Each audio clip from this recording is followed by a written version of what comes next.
हिंदू एकता आंदोलनाच्या वतीने सालाबादप्रमाणे सांगलीमध्ये हिंदू एकता आंदोलनाचे प्रदेशाध्यक्ष माजी आमदार नितीन शिंदे यांच्या नेतृत्वाखाली गुढीपाडवा मेळाव्याचं आयोजन करण्यात आलं होतं.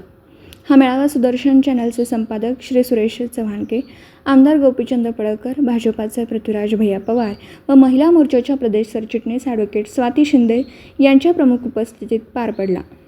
मारुती चौकात झालेल्या या मेळाव्यात सुदर्शन चॅनलचे संपादक सुरेश चव्हाणके म्हणाले की अखंड भारत देशामध्ये बांगलादेश, पाकिस्तान, अफगाणिस्तान, म्यानमार व अन्य देशातून आलेल्या घुसखोर मुस्लिमांची संख्या 10 कोटी इतकी आहे.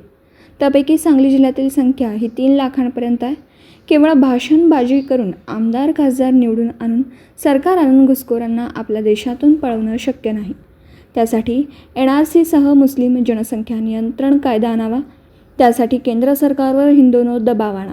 हे कायदे कधी करणार याची विचारणा करा, अन्यथा 2047मध्ये हिंदुस्थानात हिंदू अल्पसंख्याक होईल अशी भीती त्यांनी यावेळी व्यक्त केली. यावेळी बोलताना आमदार गोपीचंद पडळकर म्हणाले की या मेळाव्यामध्ये महाराष्ट्र घुसखोर मुक्त करण्याचा संकल्प करूया.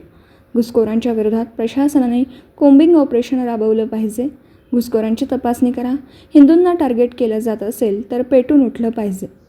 प्रतापगडाच्या पायथ्याशी अफजल खानाच्या थडग्याभोवती झालेल्या अतिक्रमण आणि त्याविरोधात माजी आमदार नितीन शिंदे यांनी 21 वर्ष दिलेला लढा हा ऐतिहासिक म्हणावा लागेल.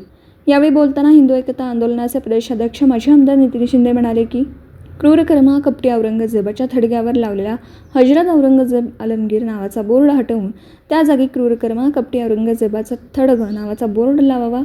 थडग्याचं दगडी बांधकाम सोडून सर्व मार्बलचं नक्षीदार बांधकाम तोडून टाकावं.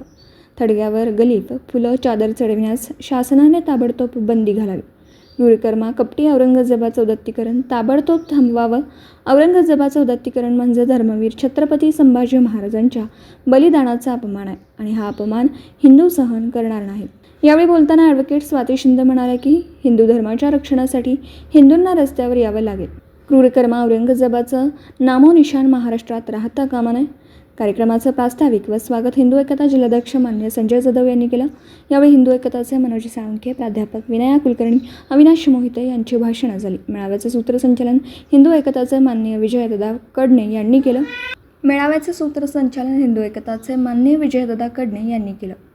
या मेळाव्यास वीर योद्धा संघटनेचे श्रीकांत रांजणकर, संदीप गिडे, हिंदू एकता आंदोलन कार्याध्यक्ष विनायक अण्णा पावसकर, दत्ता भोकरे, राजू जाधव, सोमनाथ घोटकिंडे, अनिरुद्ध कुंभार, अवधूत जाधव, रवी वादवणे, प्रकाश चव्हाण, प्रसाद रिसवडे, शिवाजी पाटील, विष्णुपंत पाटील, विजय टोने, दीपक नायडू, सचिन सरगर, अरुण वाघमोडे, अक्षय पाटील, शुभम खोत, अमित सूर्यवंशी आदींसह हिंदू एकता आंदोलनाचे पदाधिकारी व कार्यकर्ते तसेच शिवभक्त मोठ्या संख्येने उपस्थित होते. पत्रकार राजेंद्र शिंदे, झी न्यूज मराठी.